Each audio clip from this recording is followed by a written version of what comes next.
ఒకటి, రెండు, మూడు. కట్ అయినా ప్రాబ్లం లేదు, మళ్ళీ జాయిన్ చేసుకోవచ్చు. 4.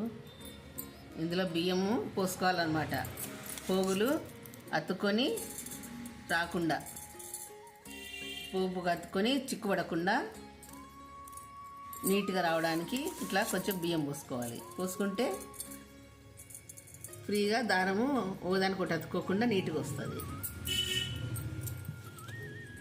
4, 5, 6, 7, 108 పోగులు తీసుకున్నాను అనమాట.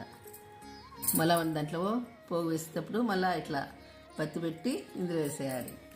అంటే మనకు గుర్తు ఉంటుంది పోగు ఎక్కడ ఉండేది. మళ్ళీ ఇలా తీసుకోవచ్చు.